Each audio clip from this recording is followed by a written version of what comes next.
Par une magnifique journée ensoleillée, le jeune Mamadou, excellent cultivateur de manioc, découvre dans le champ de son grand-père, Bakoko Saïd, un nid d'oiseaux très étrange.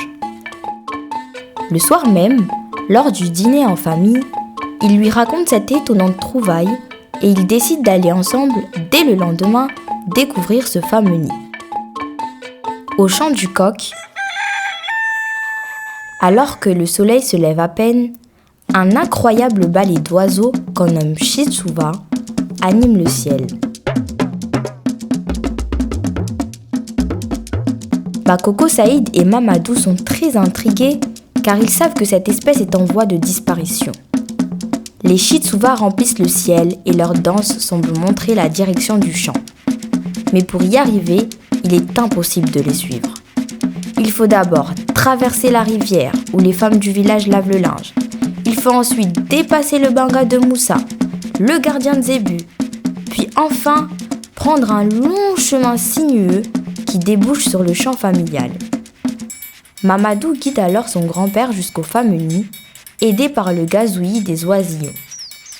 En s'approchant plus près et en soulevant les feuilles qui les cachent, Bakoko Saïd est formel.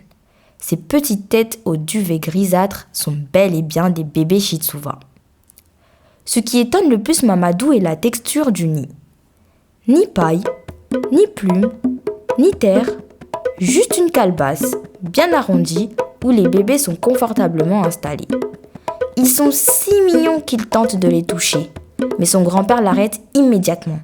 Il lui explique qu'il faut laisser les parents s'en occuper pour qu'ils deviennent de beaux Chitsuva multicolores. En effet, s'ils sentent l'odeur de l'homme, ils risquent de les abandonner. Mamadou comprend bien le message et se contente de ramasser une calebasse vide. Puis, un peu plus loin sur le chemin du retour, c'est Bakoko Saïd qui ramasse un drôle de bâton qui l'aide à mieux marcher.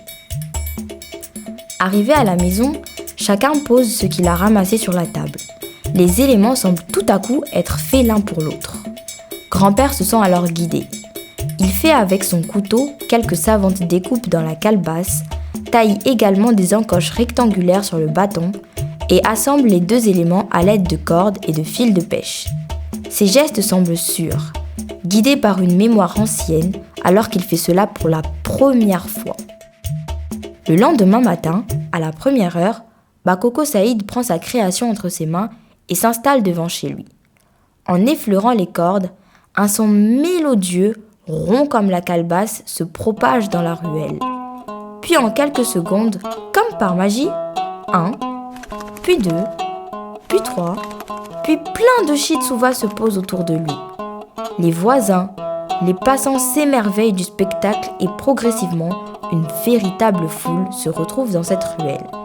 C'est alors qu'on entend Fatima, la voisine, dire « C'est un Nzenzé qui appelle les oiseaux !» Mamadou, tellement fier de son grand-père, répond à la foule « Alors, c'est le Nzenzé à Chitsuva !» En entendant ces mots, tous crient de joie « Ewa, Ewa, Ewa !»